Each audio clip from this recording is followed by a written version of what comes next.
వారు అంటారు అధ్యక్ష బీసీల సంఖ్య అందులో ఎంత అని. ఎస్, ఆనాడు బీసీల సంఖ్య సమగ్ర కుటుంబ సర్వే ప్రకారం 1,85,61,856 51%.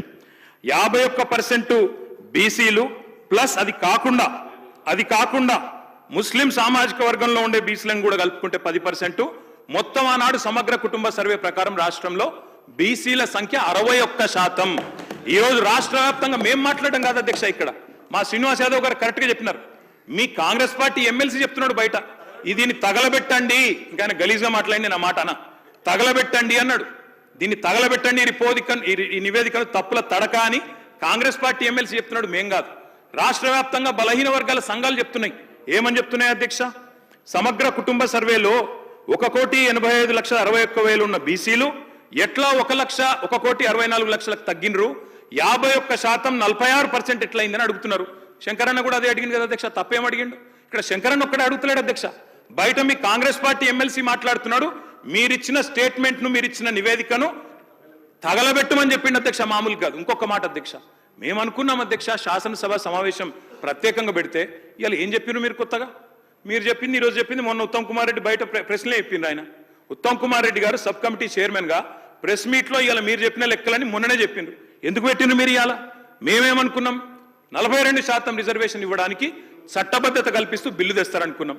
లేదా మీరు చెప్పినట్టు 56% బీసీలు ఉంటే ఆ 56% బీసీలకు బీసీ సప్లాన్ తెస్తారేమో అనుకున్నాం.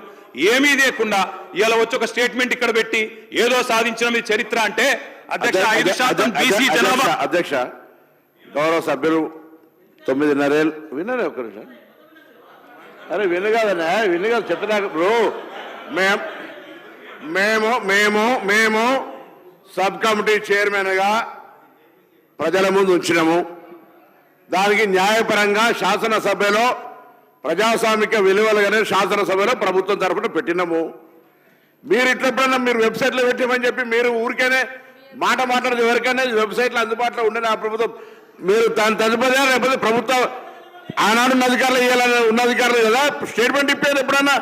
ఎప్పుడైనా ఎస్కేఎస్ సర్వే పబ్లిక్ డొమైన్లో చట్టబద్ధత కలిగి ఉండేదా దాని గురించి మాట్లాడేటువంటి సందర్భం అవసరం లేదా? 2011 జనగణన ఆనాడు బీసీలది లేదు, బీసీలకు సంబంధించిన జనగణన చేయాలని అందరి ఆలోచన జరిగింది.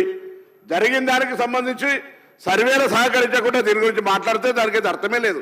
నేనేమంటున్నా, ఎవరైనా ఒకవేళ ఆయా వారి గౌరవ ముఖ్యమంత్రి ఆనాడు అభిప్రాయం చెప్పుంటే మీరు ఇలా కూడా అదే అభిప్రాయంతో ఉన్నారో చెప్పండి. ఇలా జరుగుతున్న కార్యక్రమానికి మీరు ఏం మాట్లాడదలుచుకున్నారు? బలహీన వర్గాలకు సంబంధించి మీరు ఎస్కే సర్వే చేసిన అన్నారు, ఏం మార్పులు తెచ్చినారు, ఏం స్కీమ్స్ తీసుకొచ్చినారు, ఎవరికి బలహీన వర్గాలకు న్యాయం జరిగే కార్యక్రమం తీసుకున్నారు మీరు. ఇలా మేము కమిటీ చైర్మన్ ఉత్తమ్ కుమార్ రెడ్డి గారి గురించి బహిరంగంగా ప్రజల ముందు ఇచ్చినాం. ఇవాళ సభలో వస్తా ఉన్నాం. 42% రిజర్వేషన్ల కొరకు చట్టబద్ధత తీసుకొచ్చి కొట్లాడదాం. బరాబర్ మేము పారిపోతూ ఉండలేం. 42% పార్టీ పరంగా అడుగుతా ఉన్నాం. ఇక్కడ కూడా న్యాయబద్ధంగా బలహీన వర్గాలకు రోడ్ మ్యాప్ ఇచ్చే విధంగా రాజకీయ పార్టీలు వ్యవహారం చేయాలని ఆకాంక్షిస్తాం అధ్యక్ష.